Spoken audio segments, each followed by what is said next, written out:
All right, everybody, welcome back. I'm so glad you could join us today because we're going to be taking a deep dive into, well, some pretty heavy stuff, actually. Yeah. Um, we've been getting a lot of questions about uh, all this legal stuff surrounding former President Trump. Right. And I know you've been following this really closely, so I was hoping you could help us kind of break it all down, you know? Definitely happy to. Yeah. This is something else. I mean, just to give everyone a quick overview, Yeah. one of our listeners sent in this article, Pay Up Trump. Oh yeah, that was a good one. And yeah, it really lays out this whole $5 million lawsuit. I mean, a rejected appeal even. Mm-hmm. So like, what's going on here? Well, yeah, I mean, this isn't just about money. This Carroll case, this lawsuit, this is something that could have a really big impact going forward. Right. Okay. So let's back up for a sec. Sure. For anyone who like maybe hasn't been glued to the news 24/7, what exactly is this lawsuit all about? Okay, so basically you've got Carroll, who's a pretty well-known writer. Right. She's accusing Trump of sexual assault and also defamation, which is, when someone hurts your reputation with lies and stuff. Okay. And the thing about defamation is you got to prove damages, like how it actually hurt you. Okay. And, well, that $5 million judgment from the jury, Wow. that kind of says it all right there, Like, they believed her story and that her reputation was seriously harmed. And then to add fuel to the fire, as if things weren't dramatic enough already, Trump tried to appeal the decision, and that got totally shut down. Right. So, like, explain this to me like I'm 5 years old.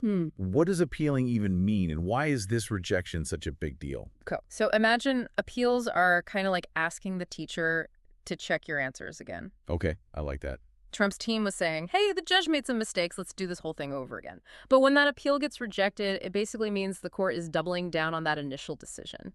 Like they're really serious. Exactly. Yeah. It makes it a lot harder to try to overturn. See, this is why I wanted to talk to you about this, because I'm already seeing how all of this connects to the 2024 election. Oh, yeah, big time. I mean, we've got Trump out there on the campaign trail with this lawsuit hanging over his head. Yeah, that's definitely going to be a factor. There's a lot to think about. For sure. You got to think about Trump's base, right? Those hardcore supporters, Right. they're probably going to see this whole lawsuit as some kind of like political witch hunt. Absolutely. A way to take him down, and it might even have the opposite effect, like make him even more fired up to support him, Yeah, it's like that us against the world mentality. Exactly. But okay, so that's one side of it. What about the people who aren't already on the Trump train? How could this lawsuit impact them? That's the real wild card, isn't it? I mean, for people who were already critical of Trump, this could be like the final nail in the coffin. Yeah.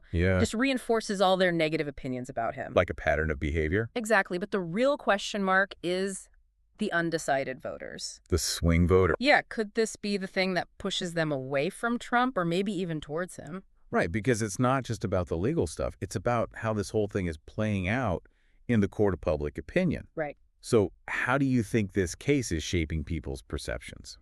Honestly, it's like holding up a mirror to how divided we are as a country. Oh, yeah, for sure. You've got some people saying this is about accountability, like a win for victims of sexual assault. And then you've got others who are like, hold on, is this really what happened? Or even worse, this is all made up. It's a lot to unpack. Yeah. Okay, so to recap, we've got this major legal setback for Trump, a public that's trying to figure out what it all means, and an election that's right around the corner. Right. But hold on a sec. We also can't forget that this isn't the only legal battle Trump's fighting right now. Oh, yeah. I mean, he's got all these other cases pending, investigations going on. So how does this particular lawsuit fit into the bigger picture? I think it's a key piece of the puzzle.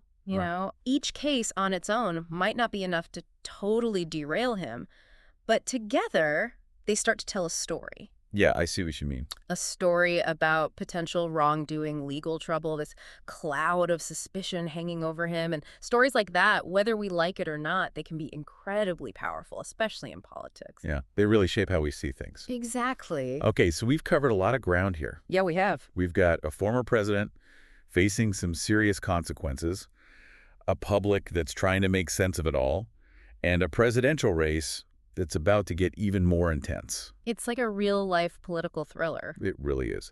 Yeah. So what happens next? I mean, how do you think Trump is going to handle all these legal challenges? Can he keep his campaign going strong? That's the million-dollar question, right? Yeah, it is. We're going to have to wait and see how this all plays out. It's definitely a story we'll be keeping a close eye on. Absolutely. So for all of you listening out there, What do you think is going to happen? Especially with the election just around the corner. It's going to be a wild ride, so buckle up. Thanks for joining us for this deep dive, Thanks for having me. and we'll see you next time.